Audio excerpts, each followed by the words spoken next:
So water has always been vulnerable. There are restrictions on bulk water exports, but there is no outright ban on bulk water exports.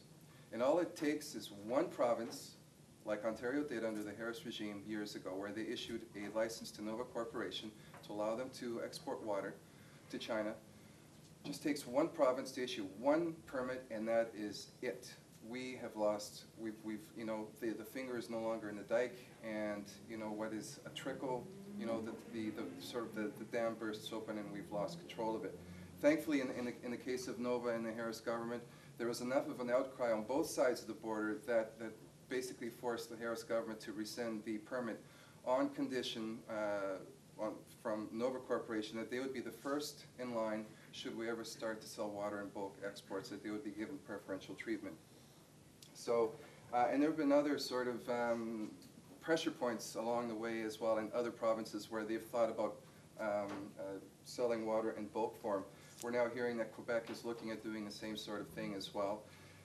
This in light of the fact that there's no national water policy, no moratorium, or no ban on bulk water exports, right? And what the SPP really takes advantage of this as well, and I'll get to that in a second, because they claim that just like they claim that water is not subject to NAFTA, there's also the claim that water is not being discussed as part of the SPP negotiations, and in fact, it is very much being discussed as part of the SPP negotiations.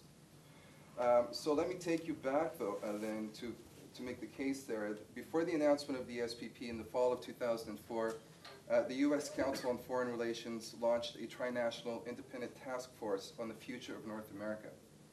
Now, so that was 4 years ago. How many of you heard about this task force? This was under John Manley. Very few, very few.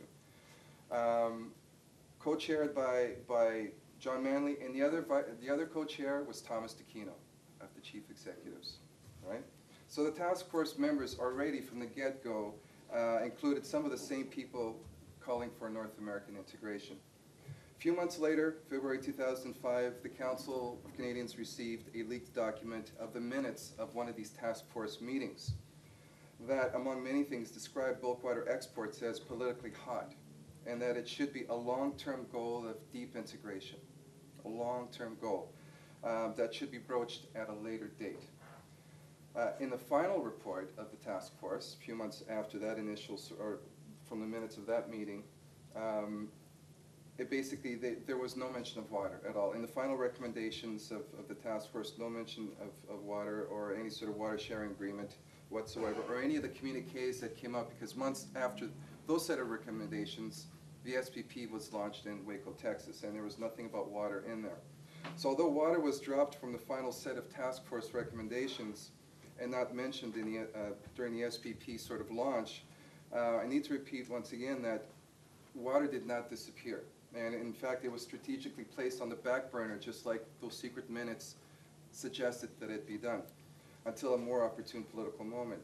And to underscore this fact, we received another leaked document last year called the North American Future 2025 Project, and you can get this on the website.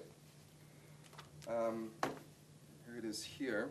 North American Future 2025 Project, revealing that bulk water exports from Canada to the United States are in fact being discussed in relation to the SPP.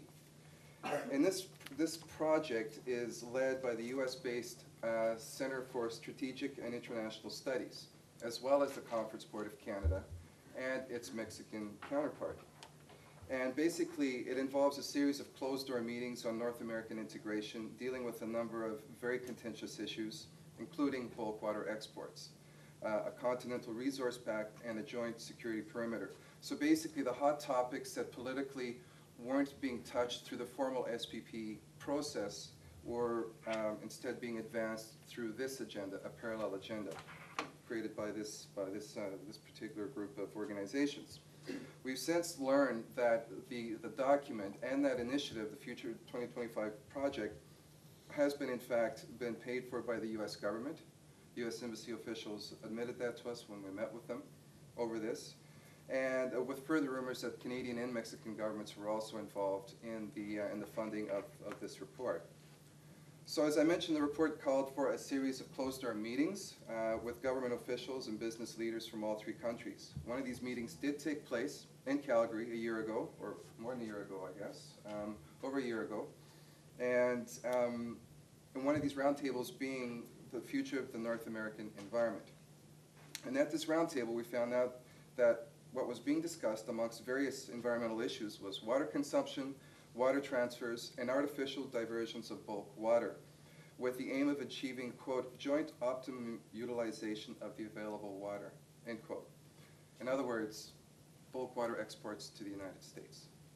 So water very much is on the table. It's just that none of us can see it because the table itself remains invisible to the light of public scrutiny.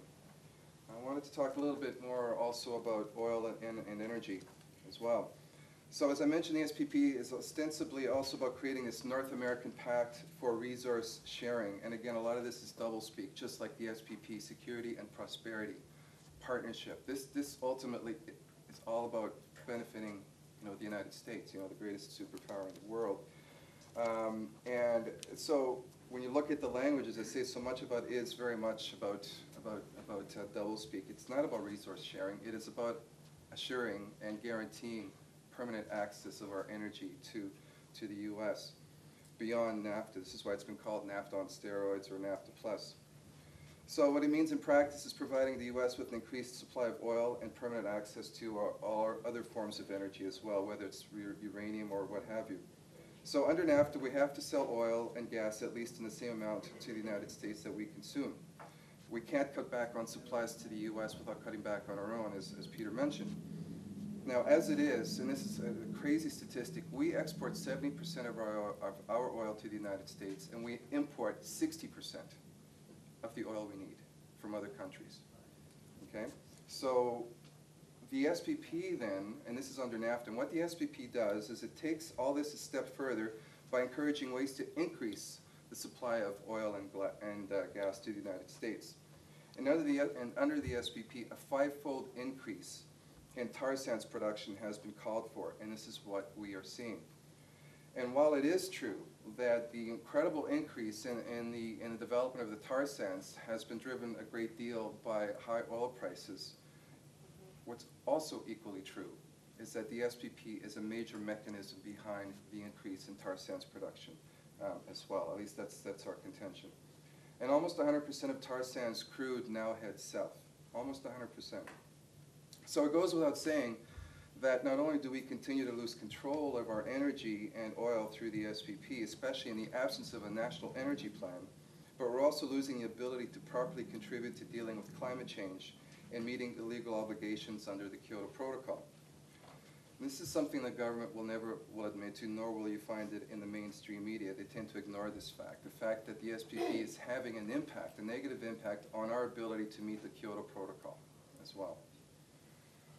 And so the SPP in relation to the tar sands has environmental impacts, but by not only making it difficult to meet our Kyoto Protocol legal obligations and increasing greenhouse gases, but also because of the rapid and disturbing large-scale deforestation that is taking place in the northern boreal forest of Alberta, and soon, unfortunately, to be Saskatchewan as well.